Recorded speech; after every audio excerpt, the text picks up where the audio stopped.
อกราบถวายความนอบน้อมแด่พระรัตนตรัยถวายความเคารพพระมหาเถระพระเถรานุเถระทุกท่านขอเจริญสุขญาติสาธุชนที่กำลังติดตามรับฟังรายการจากสถานีวิทยุแห่งนี้ทุกท่านขอนำท่านผู้ฟังเข้าสู่รายการคดีโลกคดีธรรม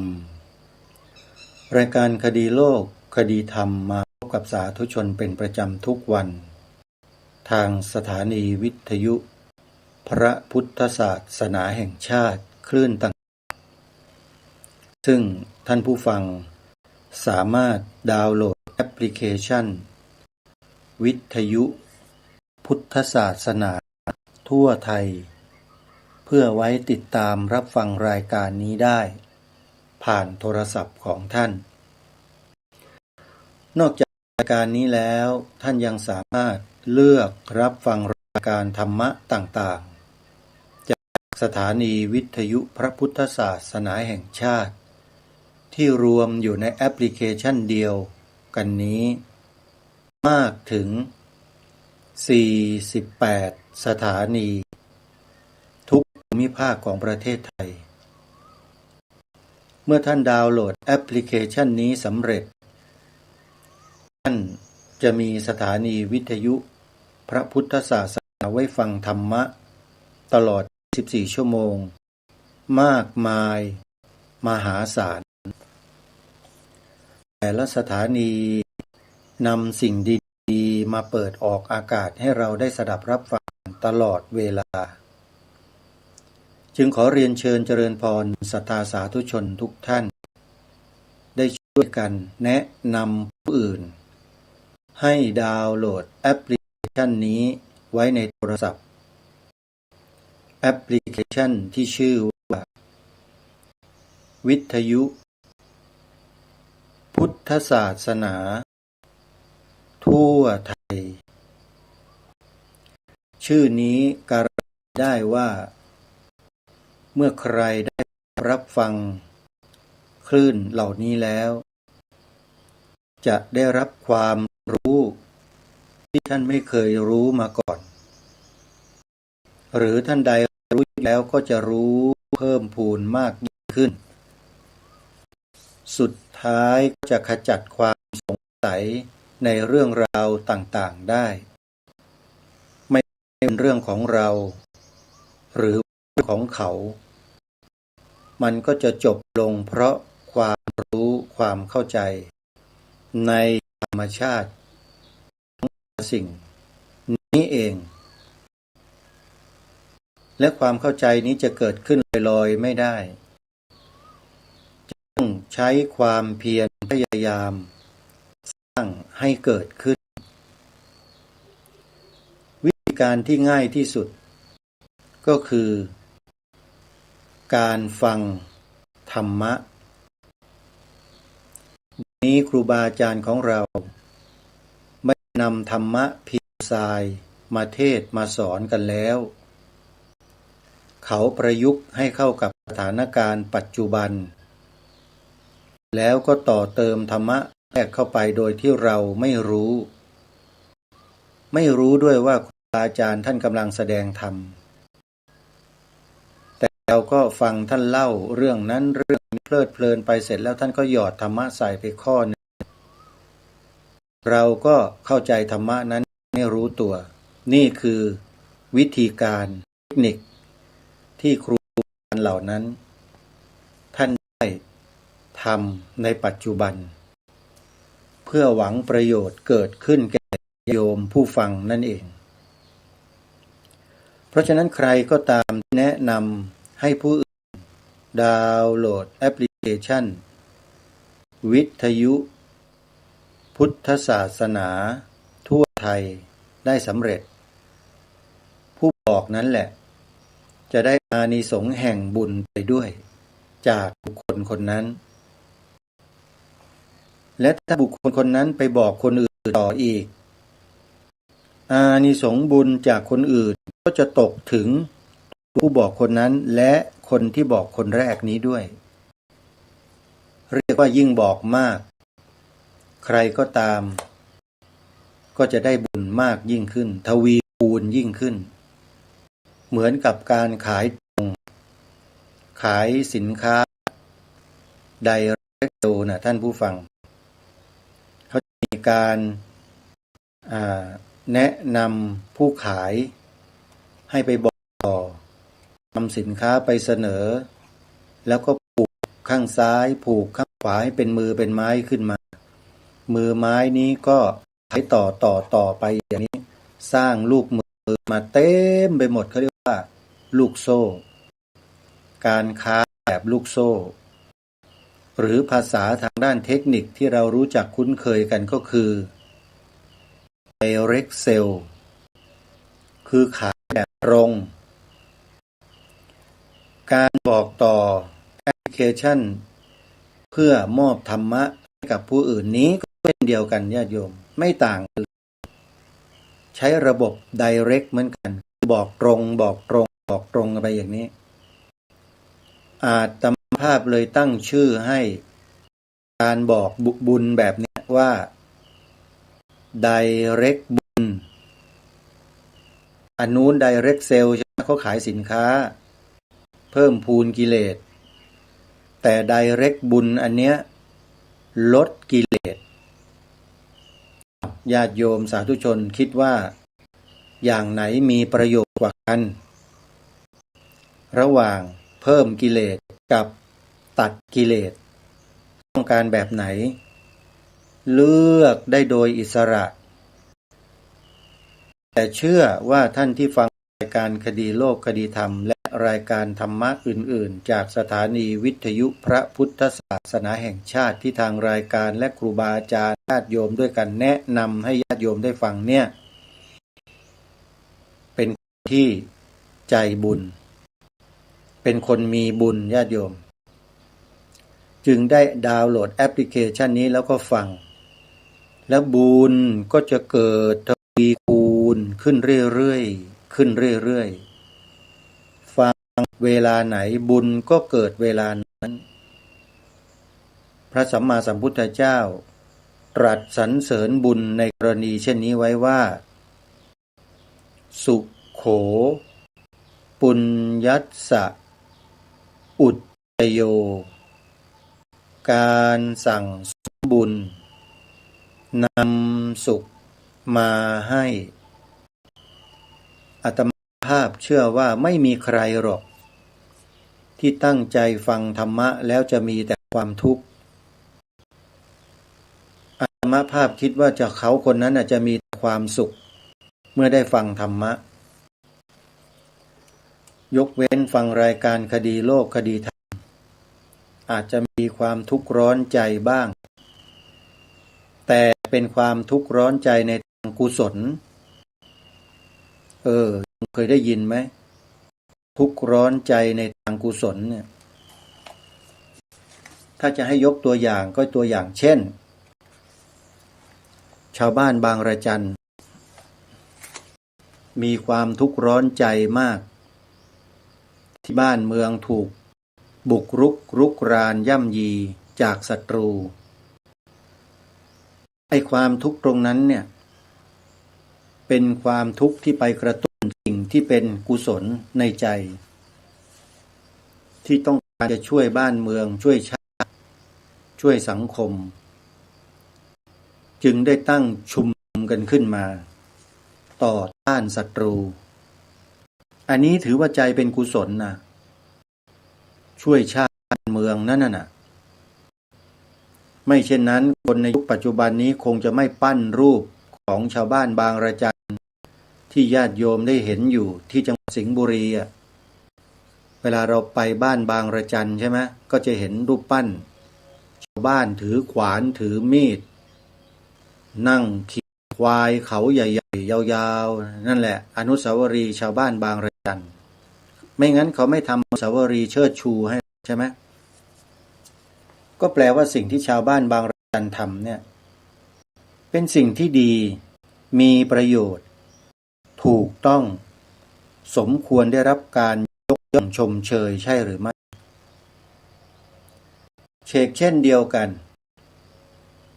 ไม่ว่าจะยุคใดสมัยใดก็ตามคน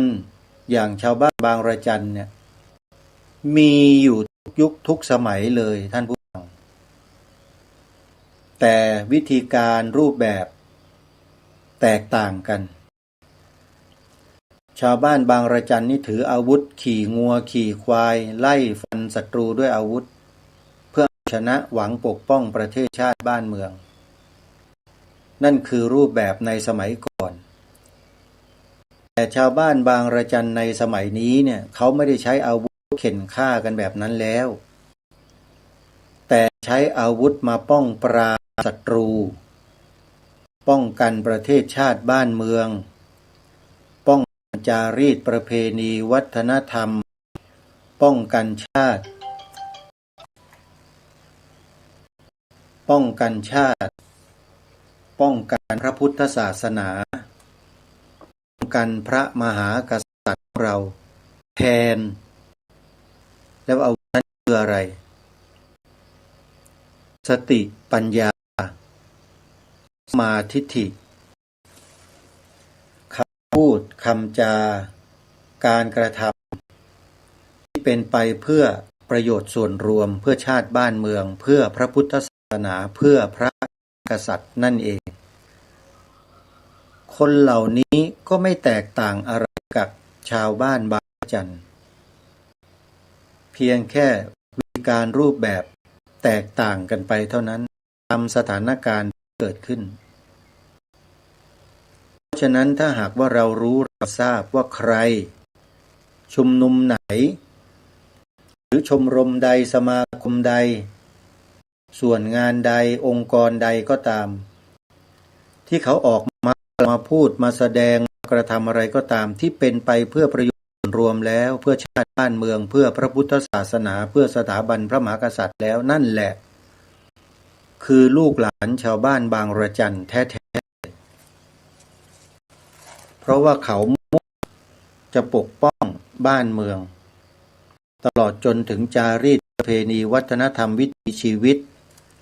พระศาสนาของชาติสถาบันพระมหากษัตริย์เขาเป็นคนเสียสละอาตมาภาพไม่ได้ยกยอปอปั้นตัวเองนะมาพูดถึงกลุ่มคนที่เขาตั้งขึ้นมาเป็นชุมนุมอยู่ในปัจจุบันเนี้ยซึ่งมีมากมาหลายกลุ่มหลายชุมนุมเลยแล้วมีเป้าหมายเดียวกันคือต้องการขจัดแก้ไขสิ่งผิดจะแน่วแน่แก้ไขในสิ่งผิดจะรักชาติจนชีวิตเป็นผุยผงจะยอมตายหมายให้เกียรติดำรงจะปิดทองหลังองค์พระปฏิมาบุคคลใดที่มีจุดยืนเหมือนดั่งบทเพลงที่กล่าวไปเมื่อสักครู่ซึ่งเป็นบทพระราชนิพนธ์ของพระบาทสมเด็จพระบรมชนกาธิเบศรมหาภูมิพลอดุลยเดชมหาราชบรมนาถบพิตรว่าเป็นบุคคลที่กระทำเพื่อประโยชน์ส่วนรวมประเทศชาติบ้านเมืองพระพุทธศาสนาและสถาบันพระมหากษัตริย์ทั้งสิ้นบุคคลเหล่านี้แหละเป็นบุคคลที่ควรยกย่องสรรเสริญให้กำลังใจสนับสนุนแต่ถ้าใครทำลายบุคคลเหล่านี้ด้วยกรณีใดๆวิธีการใดๆก็แล้วแต่คนคนนั้นคือบุคคลที่บาปมหันต์อันนี้ต้องขอบอกกับท่านผู้ฟังเอาไว้เลยเพราะฉะนั้นท่านสาธุชนผู้ฟังทุกท่านถ้าเจอใครเห็นใครรู้ว่าใครก็ตามเขาทำประโยชน์เพื่อบ้านเมืองเพื่อประโยชน์ส่วนรวมขอให้ญาติโยมช่วยเสริมสนับสนุนบุคคลเหล่านั้นกลุ่มบุคคลเหล่านั้นเถอะ จะเป็นบุญเป็นกุศลเป็นบารมีของญาติโยมเองไม่ต้องรอให้ใครมาบอกให้เรานั้นคิดกันขึ้นเองพิจารณากันเองตัดสินใจกันเองคนเหล่านั้นเขาจะไม่พยายามบอกหรอกว่าเขาทำอะไรเพื่อใครยังไงแต่จะให้พวกเราเนี่ยพิจารณาศึกษาเรียนรู้ดูกันเองแล้วเปรียบเทียบเคียงกันดูระหว่างกลุ่มคนนี้กับอีกกลุ่มหนึ่งแตกต่างกันอย่างไรแล้วทุกท่านก็ตัดสินใจสนับสนุนส่งเสริมกันอย่าปล่อยให้เขาเดินกันโดยลำพังนะโยมคนที่เสียสละเนี่ยเขามุ่งมั่นเขาตั้งใจทำเพื่อประโยชน์ส่วนรวมไม่ได้หวังประโยชน์ตอบแทนอะไรทั้งสิ้นแต่เราก็ต้องเข้าช่วยเข้าสนับสนุนเพราะโดยสามัญสำนึกของคนเหล่านี้แล้วเนี่ยเขาจะไม่ร้องขอใครเขาไม่ร้องขอใครแม้แต่ความช่วยเหลือแต่เขามุ่งมั่นจะทำเพื่อชาติบ้านเมืองอย่างเดียวเขาไม่สนใจว่าชีวิตของเขาทุกข์ยากลำบากแค่ไหนเขาเห็นประโยชน์ของบ้านเมืองสำคัญกว่าตัวของเขานี่เขาเรียกว่าผู้เสียสละท่านสาธุชนผู้ฟังทุกถ้าเราไม่ว่าจะพบได้ยินได้ฟังได้รู้ว่ามีคนที่ทำงานสละเพื่อชาติบ้านเมืองสังคมอยู่ที่ไหนไรก็ตามขอให้เราช่วยสนับสนุนท่านเหล่านั้นก่อนที่จะสายเกินไปญาติโยมอย่างเมื่อวานนี้อาตมาภาพก็เสียบุคคลที่เสียไปอีก1 คนเมื่อวานนี้17 เมษายนพระพุทธศักราช2569อุบาสกท่านหนึ่งเป็นชาวจังหวัดสุรินทร์นี่แหละแล้วก็เป็นโยมอุปถัมภ์สถานีโทรทัศน์ดีทีวีวัดธรรมปัญญารามบางม่วงแล้วก็มาอุปถัมภ์สวนป่าสามัคคีธรรมที่อาตมาภาพปลูกป่าอยู่นี้แล้วก็มุ่งมั่นขยันขันแข็งทำมาหากินด้วยความซื่อสัตย์สุจริตสร้างเนื้อสร้างตัวขึ้นมาแต่เพราะความที่มุ่งมั่นจนลืมดูแลสุขภาพตัวเองเลยทำให้พบกับปัญหาสุขภาพอย่างทันด่วนก็คือเส้นเลือดในสมองมีปัญหาจนกระทั่งต้องเข้าโรงพยาบาลโดยด่วนเมื่อวันอาทิตย์ที่12 เมษายนนี้เองเข้าโรงพยาบาลตอนเช้าเป็นโรงพยาบาลประจำอำเภอหนึ่งในจังหวัดสุรินทร์นี่แหละเสร็จแล้วทางโรงพยาบาลไม่ได้ทำการรักษาเยียวยาทันท่วงทีแล้วก็บอกกับทางญาติว่าดูอาการไปก่อนสัก3 วันว่างั้นแต่คนไข้เนี่ยอาการหนักแล้วจะต้องรีบรักษาโดยด่วนทางเจ้าของไข้ญาติบอกพยาบาลให้ส่งตัวเข้าในเมืองเพราะมีเครื่องมือรีบรักษาด่วนโรคนี้ปล่อยไม่ได้ทางโรงพยาบาลก็ยืนยันว่าต้องดูอาการก่อนอาตมาภาพก็ได้รับโทรศัพท์จากญาติของโยมท่านเนี้ยบอกว่าให้ช่วยหน่อยเถอะทำยังไงก็ได้ให้ผู้ป่วยเนี่ยได้ไปรักษาที่โรงพยาบาลในเมืองเพราะมันจะไม่ทันถ้าช้าไปอาตมาภาพพอทราบข่าวทราบเรื่องทราบข้อมูลเลยก็เลยโทรศัพท์ไปหาผู้ใหญ่ท่านหนึ่งบอกกับท่านว่าเกิดกรณีเช่นนี้กับบุคคลคนนี้นะคุณโยมช่วยหน่อยเถอะว่าจะทำอย่างไรถึงจะให้ญาตินำพาผู้ป่วยออกจากโรงพยาบาลนี้ให้ได้แล้วก็ไปอีกโรงพยาบาลหนึ่งผู้ใหญ่ท่านนั้นก็ประสา านเลย ไม่ถึง5 นาทีโรงพยาบาลนั้นแทบจะระเบิดญาติโยมผู้หลักผู้ใหญ่ในจังหวัดสุรินทร์นี่แหละโทรเข้าไปฉีดยาขนานแรงๆใส่เข้าไปในโรงพยาบาลวิ่งกันแจ้นไปหมดแต่สุดท้ายแล้วการวิ่งของพวกเจ้าหน้าที่ของพยาบาลของแพทย์ก็คือวิ่งหนีไม่รับผิดชอบบอกว่าถ้าอยากจะเอาไปก็เอาไปเองไม่มีเจ้าหน้าที่คอยให้ความสะดวกไม่มีอุปกรณ์อะไรทั้งสิ้นปรากฏว่าญาติที่เป็นผู้หญิง2 คนต้องหามผู้ป่วยท่านนี้ถึงมีน้ำหนักมากเนี่ยหามขึ้นรถด้วยตัวเองโดยไม่มีแม้กระทั่งรถวีลแชร์เข็นผู้ป่วยออกจากเตียงผู้ป่วยนี่คือความใจจืดใจดำของคนยุคนี้ญาติโยมอาตมาขอบอกเลยนะและเมื่อนำผู้ป่วยท่านนี้ไปโรงพยาบาลศูนย์ในเมืองสุรินทร์เข้าตรวจอาการโดยด่วนแล้วก็แสดงความเสียใจกับคนผู้เป็นญาติบอกว่าทำไมเพิ่งพามาช้ามันสายไปแล้วญาติโยมฟังอย่างนี้แล้วญาติโยมจะคิดยังไงถ้าญาติโยมเป็นญาติคนสนิทของผู้ป่วยท่านเสียดายไหมเสียดายเหลือเกินที่พาเข้าที่ผิดถ้าพาไปที่ศูนย์โรงพยาบาลที่มีเครื่องไม้เครื่องมือทันสมัยผู้ป่วยก็จะรอดชีวิตแน่นอนเพราะหมอยืนยันว่าพามาช้าไปถ้ามาเร็วกว่านี้รักษาได้แต่ปรากฏว่าสมองบวมแล้วโยมและเมื่อวานนี้เองผู้ป่วยได้เพียงแค่5 วันพอวันรุ่งขึ้นเช้าวันที่6คือวัน17 เมษายนเมื่อวานเสียชีวิตลงเวลา 8 นาฬิกาเศษตอนเช้า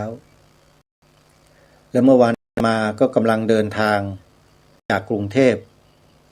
จังหวัดสุรินทร์มาที่สวนป่าก็เลยต้องแวะไปงานศพแทนที่จะไปเยี่ยมไข้เสียชีวิตแล้วดูซิถึง7 วันนะโยมโรคเนี้ยเพราะฉะนั้นใครญาติมีพี่มีน้องที่การเป็นโรคทางเดินเส้นเลือดทางสมองคือผู้ป่วยล้มฟุบลงไปอย่างนี้ต้องรีบส่งโรงพยาบาลที่มีเครื่องไม้เครื่องมือเพื่อรักษาโดยด่วนรอดนะโยมอย่าพาไปโรงพยาบาลประจำอำเภอเด็ดขาดตายอย่างเดียวโรคนี้นะถ้าไม่รักษาถ้ารอดูอาการอย่างนี้นะตายอย่างเดียวขอบอกเลยอย่าพาไปโรงพยาบาลประจำอำเภอเพราะเขาจะไม่รับผิดชอบเขาอย่างที่ทำกับโยมคนนี้และโยมคนนี้คือโยมอารีเฮมรำอยู่บ้านตาเมาะตำบลกาเกาะอำเภอเมืองจังหวัดสุรินทร์เป็นโยมอุปถัมภ์อุปถากสถานีโทรทัศน์ดีทีวีแต่ต้นแล้วก็มาสนับสนุนส่งเสริมงานของสวนป่าสามัคคีธรรมอยู่จนถึงปัจจุบันอาตมาภาพขอแสดงความเสียใจอย่างสุดกับบรรดาญาติภรรยาลูกๆของโยมารีเฮมแล้วก็เพื่อนๆทุกคนโยมารีนั้นเป็นคนตัวอย่างของจังหวัดสุรินทร์ก็ว่าได้ที่สามารถพลิกชีวิตจากร้ายสุดๆกลายเป็นคนดีสุดๆคนหนึ่งซึ่งว่าเป็นบุคคลที่หาได้ยากและเมื่อเช้าของวันนี้เองอาตมาภาพก็ได้ข่าวร้ายอีกข่าวหนึ่งญาติโยมซึ่งเป็นที่น่าเสียดายและเสียใจอย่างยิ่งมากๆพระอาจารย์รูปหนึ่งท่านเป็นถึงระดับเจ้าคณะอำเภอในปัจจุบันด้วยแล้วก็เป็นพระนักเผยแผ่ที่สำคัญด้วย มีผลงานด้านการเผยแผ่เนี่ยกว้างขวางแล้วก็รู้จักครูบาอาจารย์หลายๆรูปตระเวนทำงานเผยแผ่พระพุทธศาสนาไม่หยุดไม่หย่อนท่านก็ได้มรณภาพลงอีกรูปหนึ่งญาติโยมอาตมาภาพนั้นขอบอกได้เลยว่ารู้สึกตกใจมากที่พระอาจารย์รูปนี้ท่านมรณภาพโดยที่ไม่มีปี่ไม่มีขลุ่ยจะเป็นอะไรอย่างไรนั้นอาตมาภาพเดี๋ยวจะคุยกับท่านพระครูดมวรานุวัตรซึ่งตอนนี้อาจารย์พระครูดมวรานุวัตรได้โทรศัพท์เข้ามาแล้วเดี๋ยวเราออกการเลยนะครับอาจารย์พระครูครับช่วยเล่าเหตุการณ์หน่อยครับอาจารย์ครับนิมนต์ครับอาจารย์พระครูจะได้สารธรรมบ่ใช่ครับเพิ่นเอาสามเณรไปส่งตามวัดต่างๆในกรุงเทพส่งเรียนบาลีนะครับโมลีวัดอะไรต่างๆหลายวัดครับก็เอาส่งไปแกก็ไปส่งหลายวัดทางกระจายเนี่ยไปส่งครับเรียนบาลีก็เลยว่าบอกโชเฟอร์ออกกลางคืนแล้วก็ไปประสบอุบัติเหตุที่ชัยบาดาลโอ้เขาชัยบาดาลลพบุรีครับเขาไปถึงเช้าที่กรุงเทพนะใครขับรถครับอาจารย์รถตู้แถวบ้านแถวไอ้วังอะไรนะบ้านตำบลนะตำบลที่แกอยู่อ๋อตำบลดอกคำครับเป็นญาติเนนแต่ก็ในรถก็ไม่สามเณรบาดเจ็บเล็กน้อยโชเฟอร์ก็บาดเจ็บระยะอาจจะอัดไปน่าจะทางซ้ายมือครับแล้วก็เลยโชเฟอร์น่าจะหลับในอาจจะเป็นคนมีอายุหน่อยนะโอ้ครับแล้วก็ระมัดระวังเวลาครูบาอาจารย์งานโชเฟอร์จะเดินทางเป็นก็ต้องพักผ่อนให้เพียงพอถ้าไปกลางคืนก็ต้องให้มากลางวันนอนห้องแอร์ปิดโทรศัพท์แล้วนอนให้อิ่ม 3-4 ชั่วโมงนี่แหละคือคนบ้านอาจจะทำงานแล้วก็ตอนเย็นมาโอ้ครับขึ้นไปมันก็อาจจะคนที่อายุ40-50แล้วนะ50-60ไปแล้วงึบก็สามารถที่จะเปลี่ยนชีวิตได้เลยพระแม่ครูบาอาจารย์ที่พระทำงานส่งพระทำงานนะครับคือก็ต้องเพราะว่าอุบัติเหตุก็ไม่คาดคิดจะมีแต่คนเสียดายใช่เพราะว่าข่าวว่าคนทำงานพระอาจารย์นิรุตนี่ถือว่าเป็นพระสงฆ์ที่มีความสามารถแล้วก็พัฒนาในงานเผยแผ่ในอย่างมากเลยในวงการของพวกเรานะฮะเผยแผ่ด้วยแล้วก็สร้างบุคลากรส่งเรียนหนังสือเรียนบาลีครับน่าเสียดายมากประโยค7ประโยค6ประโยค7ปีที่2ประโยค7ก็ตกก็จะเอาไปสอบใหม่ครับเพราะฉะนั้นการเดินทางไม่ว่าจะรถราอะไรก็ตามครับเรื่องของการเซฟตัวเองในขณะนั่งรถก็คือการรักษานิรภัยเนี่ยมีความจำเป็นนะพระครูครับเพิ่งรัดสายอยู่ครับแต่ไอ้รถตู้มันหน้าสั้นอยู่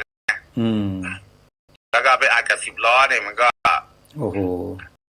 มันก็คือข้างคนซ้ายด้วยกับสัญชาตญาณคนขับมันก็อาจจะไปซ้ายแปลว่ารถ10 ล้อจอดอยู่ครับก็คือคนครูบาไม่ได้คือควรจะนั่งข้างในเบาะหลังไปนั่งเบาะหลังไปพระผู้ใหญ่พระระดับเจ้าคณะพระสาธิการเจ้าอำเภอครับให้เด็กๆหรือว่าหน้าต้องถึงขนาดตัดทางมันยุบไปครับก็แสดงเสียใจเข้มขัดอย่างดีครับเพื่อก็จะรู้แกไม่ประมาทแล้วขัดแล้วการต้องขัดตลอดครับมันเหตุสุดวิสัยเขาเรียกเหตุสุดวิสัยจริงๆครับผมอาจารย์พระครูครับเดี๋ยวผมจะนำรายการออกอากาศแล้วก็ประชาสัมพันธ์บอกกับครูบาอาจารย์นิดนึงอาจารย์นี่ผมกำลังจะไปรับศพอยู่ครับเดี๋ยวแล้วก็ไปรับยังไงผมจะโทรศัพท์หาอาจารย์พระครูเพื่อจะแจ้งข่าวกับบรรดาญาติโยมครูการสายงานเผยแผ่เราอีกครั้งครับกราบขอบคุณมากครับอาจารย์พระครูครับ ครับผมอันนี้เป็นรายงานสดนะท่านผู้ชมท่านผู้ฟังทุกท่านฮะเราได้สูญเสียบุคลากรคนสำคัญท่านพระอาจารย์พระครูจริยธรรมรุตนิติสาโรจากอุบัติเหตุทางรถยนต์ในขณะที่นั่งรถเข้ากรุงเทพมหานครผ่านอำเภอชัยบาดาลเสร็จแล้วโชเฟอร์อาจจะสูญเสียในเรื่องของการทัศนวิสัยหรืออย่างไรนี่แหละก็ขับรถพุ่งชนท้ายล้อแล้วท่านพระครูจริยสารธรรมนั่งอยู่ด้านหน้ากับคนขับด้านซ้ายของรถนี่ยุบเข้าไปข้างใน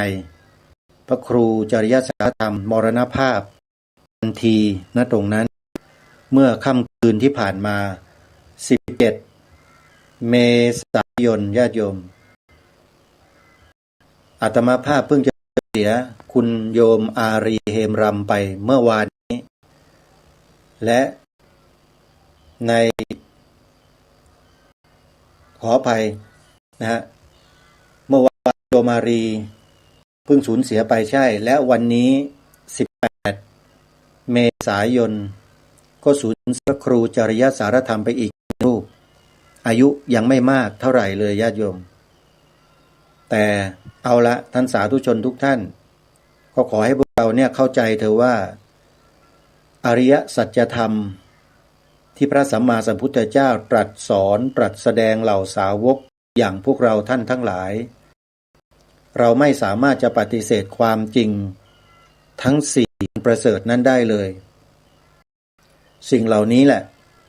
คือความรู้อันประเสริฐที่เราจะต้องรับรู้กันกรณีของการสูญเสียชีวิตของบุคคลไม่ว่าจะใครก็แล้วแต่ก็ตกอยู่ภายใต้ของอริยสัจสี่เองคือทุกข์อันนี้แหละคือผลที่ทุกคนจะต้องได้พบได้เจอกันหมดทุกขสัจอยู่ที่ว่าเราได้ศึกษาเรียนรู้ทุกขสัจได้เห็นอย่างแจ่มแจ้งแดงแจ๋แท้แล้วหรือยังจนกระทั่งเราเข้าใจแล้วหรือยังทุกขสัจคืออะไรแล้วเราควรจะตั้งจิตตั้งใจไว้กับสภาวะอันเป็นสัจธรรมในข้อนี้อย่างไรนี่คือทุกขสัจญาติโยมเรามีหน้าที่ตามที่พระสัมมาสัมพุทธเจ้าตรัสสอนไว้คือทุกข์มีไว้เพื่อกำหนดรู้พระพุทธเจ้าสอนเราอย่างนี้นะท่านผู้ฟังกำหนดรู้ทุกข์กำหนดเพื่อให้แจ้งให้รู้จริงว่าทุกข์นี้มีลักษณะมีอาการเป็นอย่างไรเพื่ออะไรเพื่อละความมั่นถือมั่นเมื่อรู้ทุกข์เข้าใจทุกข์แล้วทีนี้ก็ตามหาสิ่งต่อไปที่เป็นเหตุของทุกข์หามันให้เจอเมื่อหาเหตุของทุกข์เจอขจัดมันทิ้งให้ได้อย่าไปเลี้ยงมันอย่าไปส่งเสริมเหตุของทุกข์ก็คือตัวตัณหาความทะยานอยากต้องการความหวังความปรารถนานี่คือ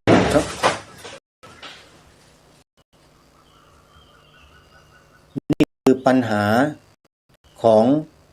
ความทุกข์ที่เป็นสาเหตุหลักเพราะฉะนั้นสาธุชนญาติโยมทุกท่านเมื่อเราเกิดมาเป็นมนุษย์พบพระพุทธศาสนาแล้วมีโอกาสได้ฟังธรรมะการสาธยายธรรมะจากพ่อแม่ครูบาอาจารย์แล้วเนี่ยเราควรจะน้อมนำธรรมะนั้นเข้าพิจารณาในจิตใจของเราด้วยเราอย่ามัวแต่ไปมองไปชี้ไปกล่าวหาสิ่งข้างนอกกันอยู่มันเสียเวลาเปล่าๆจริงๆทุกวันนี้มนุษย์ในโลกเสียเวลากับการชี้ไปข้างนอกออกไปข้างนอกแต่ไม่เคยย้อนกลับมาดูข้างในให้มันถ่องแท้ให้มันเห็นชัดเจนเลยแล้วมันก็เลยเถิดตามกระแสไปโดยที่ไม่สามารถจะหยุดยั้งกันได้กลายเป็นปัญหาของโลกเต็มไปหมดเลยเต็มโลกไปหมดเลยเนี่ย ราะเราไหลไปตามกระแสที่มันมีที่มันเป็นอยู่ทุกวันนี้นี่เราไม่หยุดนิ่งอยู่ข้างในทำใจให้สงบพิจารณาว่าทำตามความเป็นจริงให้ตลอดเราทำตลอดเราไม่เนืองทำแป๊บหนึ่งหยุดแล้วเราก็ไปตามกระแสไหลไปตามอารมณ์ที่มากระทบทางตาหูจมูกลิ้นกายใจของเราข้างนอกอยู่อย่างนั้นตลอดวันหนึ่ง24 ชั่วโมงเราส่งจิตออกนอกเท่าไหร่แล้วเราส่งจิตเข้าไปพิจารณาภายในของชีวิตของเราร่างกายจิตใจของเราเท่าไหร่เราลองพิจารณาคำนวณบวกลบและคูณหารดูสิโยมนี่แหละคือสิ่งที่มันอยู่ปลายจมูกแท้ๆเลยแต่เราไม่รู้จักมันไม่เข้าใจมันแล้วเราก็วิ่งตามมันอยู่อย่างนั้นพระพุทธเจ้าไม่ได้ตรัสสอนห้ามไม่ให้วิ่งตามญาติโยมแต่ตามด้วยมีสติสัมปชัญญะหรือพูดอีกในหนึ่งก็คือว่าใช้ชีวิตประจำวันนั่นแหละตามปกติแต่ขอให้เติมสติปัฏฐาน4เข้าไปในชีวิตด้วยได้ไหมครูบาอาจารย์ทุกท่านถ้าผมพูดผิดนะครับช่วยแย้งโต้ผมด้วยเพราะชีวิตผมทำมาแบบนี้ครับหลังจากบวชได้ไม่กี่วันผมก็ย้ายวัดหนีไปอยู่สำนักวิปัสสนากรรมฐานไปแบบไม่มีปี่ไม่มีขลุ่ยพ่อแม่ญาติพี่น้องครูบาอาจารย์พระสหธรรมิกที่อยู่ในวัดเดียวกันเป็นไก่ตาแตกเป็นไปได้ยังไง impossible มันเป็นไปไม่ได้เขาคิดกันอย่างนั้นครับเนี่ยจะสามารถย้ายไปอยู่วัดที่สอนวิปัสสนากรรมฐานในวันอาสาฬหบูชาได้นะครับทุกคนเชื่อว่าต้องถูกไล่กลับไม่มีใครให้จำพรรษาแน่นอนแต่สุดอำนาจของอะไรล่ะครับให้เจ้าอาวาสวัดนั้นรับผมไว้นะครับแล้วผมก็ได้ฝึกสติปัฏฐาน4มาตั้งแต่นั้นจนถึงบัดนี้นะครับชีวิตผมจะอยู่กับการกำหนดรู้ดูอาการของจิตเองกายตัวเองวาจาตัวเองตลอดไม่ใช่บอกว่าไม่ขาดสายนะครับผมไม่ได้พูดคำนี้ตลอดเท่าที่ผมสามารถลึกได้และกำหนดได้จะไม่ปล่อยจิตของผมให้ไหลไปตามกระแสเหล่านั้นทั้งหลายทั้งปวงเหล่านั้นโดยไม่มีสติสัมปชัญญะคอยกำกับมันจะมีโดยอัตโนมัติของมันพอตากระทบปุ๊บหูได้ยินปั๊บจมูกได้กลิ่นปุ๊บลิ้นสัมผัสปั๊บกายถูกต้องปุ๊บเนี่ยสติกับสัมปชัญญะจะเกิดอย่างอัตโนมัติโดยที่ไม่ต้องไปฝึกด้วยทันทีรู้ทันทีในขณะผัสสะนั่นแหละครับและผมเชื่อในคำสอนคำอธิบายของหลวงพ่อพุทธทาสภิกขุอย่างมากผัสสะแหละครับตัวดีนะแต่เป็นตัวที่จะเปิดปัญญาของเราให้เข้าไปเห็นอะไรในขณะที่ผัสสะนี่แหละครับไม่ใช่ขณะไหนเลยนี่คือคำสอนของหลวงพ่อพุทธทาสภิกขุลองไปฟังดูนะครับท่านสอนเรื่องผัสสะเอาไว้ชัดมากแล้วถ้าใครน้อมนำไปปฏิบัติตามท่านเนี่ยก็จะเกิดองค์ความรู้ขึ้นในจิตในใจของตนเองอย่างที่ไม่เคยมีมาก่อนแต่ต้องรู้ให้ชัดนะครับเห็นให้แจ้งนะครับไม่ใช่รู้งูปลาตามเขาว่าไม่ใช่นะครับลำพังแค่หูฟังอย่างเดียวไม่พอฮะมันต้องน้อมเข้าไปโอปนัญิโกเข้าไปข้างในเพื่อจะเกิดอะไรปัจจัตตังเวทิตโพวินยูหิรู้ได้เฉพาะตนครับถ้าผมพูดผิดครูบาอาจารย์ช่วยโต้แย้งผมด้วยนี่คือผลงานที่ครูบาอาจารย์ของเราที่สูญเสียชีวิตไปล่าสุดเมื่อคืนก็คือท่านพระครูจริยสารธรรมนิรุตนิติสาโรเจ้าคณะอำเภอนาด้วงเจ้าอาวาสวัดป่าจริยธรรมประสบอุบัติเหตุทางรถยนต์รถตู้ จะนำเนนไปศึกษาเล่าเรียนในกรุงเทพแล้วไปประสบอุบัติเหตุชนท้ายล้ออย่างแรงอัดก๊อปปี้ท่านเสียชีวิตคาที่นี่คือความสูญเสียยิ่งใหญ่ของวงการคณะสงฆ์จังหวัดเลยของเราอีกรูปหนึ่งซึ่งณขณะนี้อาตมาก็เชื่อมั่นว่าบรรดาญาติโยมหลายๆท่านหลายๆจังหวัดที่ได้ยินได้ฟังข่าวการสูญเสียของพระครูจริยสารธรรมนิรุตติสาโรเสียใจและเสียดายเป็นอย่างยิ่งเพราะว่าพระครูจริยสารธรรมนั้นเป็นพระมีจิตใจที่งดงามเป็นคนที่ซื่อตรงต่อพระธรรมวินัยมากและเป็นบุคคลที่ไม่ยอมกับสิ่งที่ไม่ถูกต้องมาโดยตลอดเพราะฉะนั้นญาติโยมที่เรายังมีชีวิตกันอยู่นี้ขอให้เรารักกันสามัคคีกันสมัครสมานกันเอาไว้อย่าให้ใครมาทำลายพวกเราหมู่ของเราให้สูญเสียการทำหน้าที่ของเราเป็นอันขาดและขอให้ผนึกกำลังกันไว้ทั่วแผ่นดินให้เป็นหนึ่งเดียวกันถ้าเราไม่ผนึกกำลังให้เป็นเดียวกันไว้นะครับศัตรูมันจะตีแตกกระเจิงและจะไม่มีทางกลับมาอีกเลยตลอดชีวิตชั่วลูกชั่วหลานบอกให้เรายังโชคดีที่เรายังมีคณะสงฆ์ที่ยังเป็นปึกแผ่นกันอยู่เรายังมีชาวพุทธที่ยังเข้าใจหลักธรรมคำสอนของพระสัมมาสัมพุทธเจ้าที่ถูกต้องกันอยู่เรายังโชคดีที่เรายังมีครูบาอาจารย์งานเผยแผ่พระพุทธศาสนาเปิดธรรมะสาระเป็นประโยชน์ให้เราฟังผ่านสถานีวิทยุทั่วประเทศกันอยู่เราโชคดีแค่ไหนญาติโยมอาตมาภาพเคยบอกว่าพระที่ท่านทำงานเนี่ยโยมต้องหาทางช่วยและสนับสนุนท่านนั้นนะอย่าปล่อยเวลาให้มันล่วงเลยไปแล้วโยมจะสายเกินนะจะบอกให้ดูตัวอย่างท่านครูจริยสารธรรมของเราเนี่ยเสียชีวิตปุบปับกระทันหันทันทีเลยที่ท่านไม่ได้ตั้งตัวกำลังนั่งรถเข้ากรุงเทพพาลูกน้องหลานสามเณรเรียน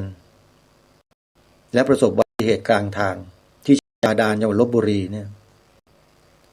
ด้วยว่าโชเฟอร์นั้นมีกำลังในการเป็นสารถีเนี่ยพอแล้วก็มีอายุสมควร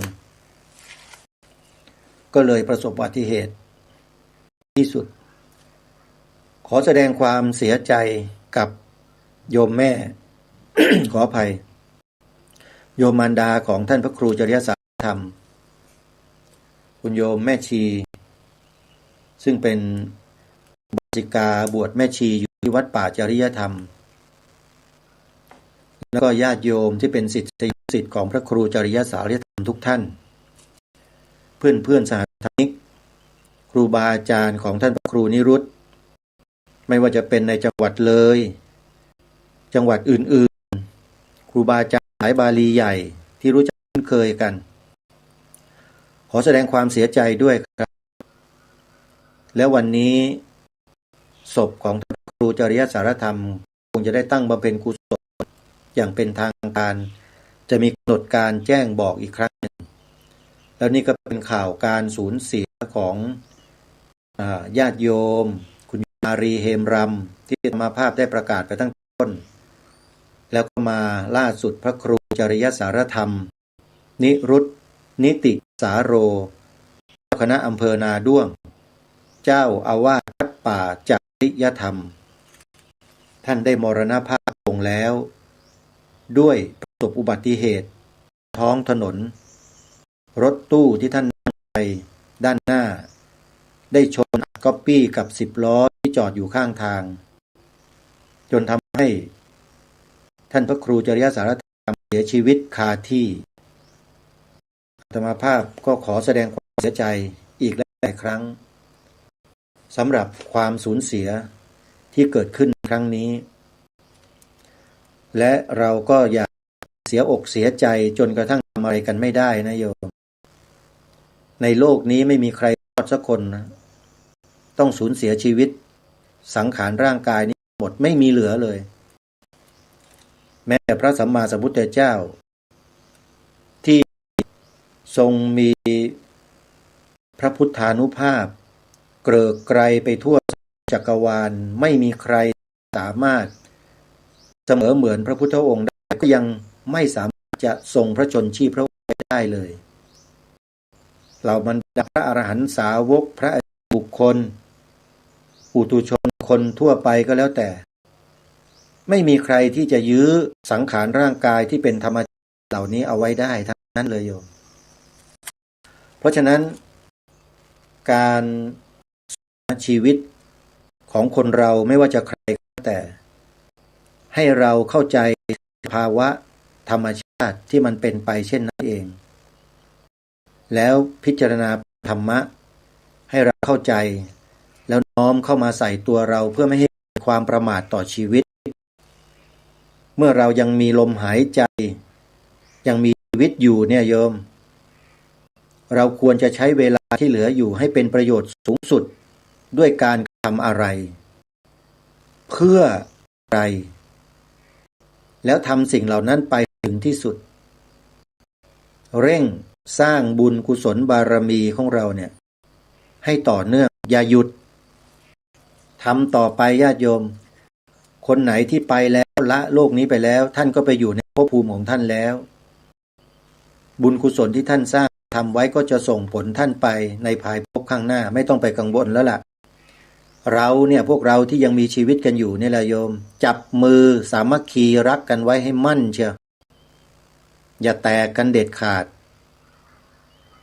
นะโยมใจเราเนี่ยให้เปิดรับพี่น้องของเรา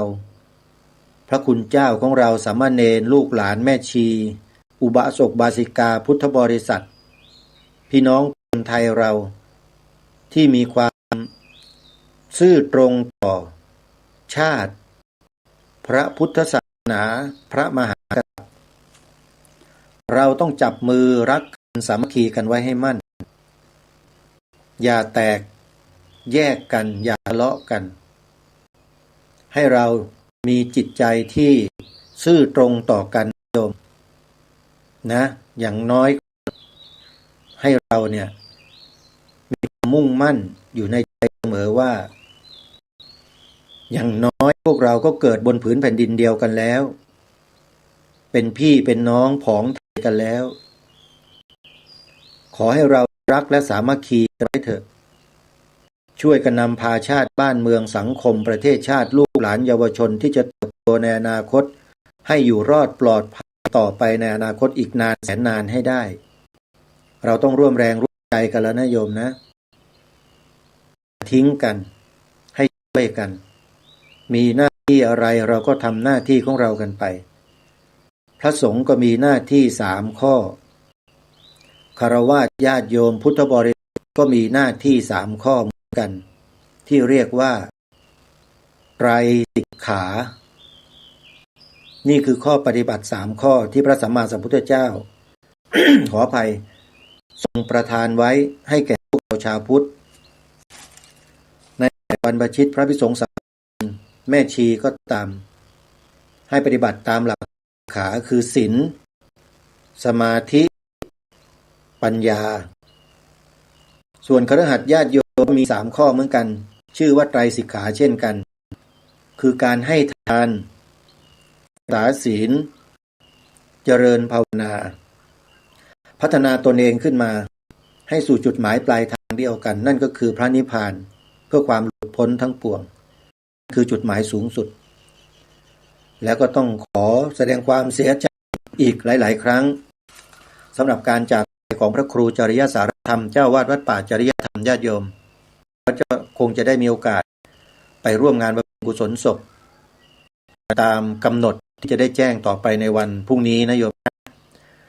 ตอนนี้เวลาของรายการแล้วท่านผู้ฟังต้องขอสู่รายการไว้แต่เพียงเท่านี้พบกับรายการได้ใหม่ในวันต่อไปขอความสุขความสวัสดีในธรรมแห่งองค์สมเด็จพระบรมศาสดาสัมมาสัมพุทธเจ้าจงปรากฏเกิดมีขึ้นในจิตใจของท่านผู้ฟังทุกท่านทุกคนเถิดขอเจริญพร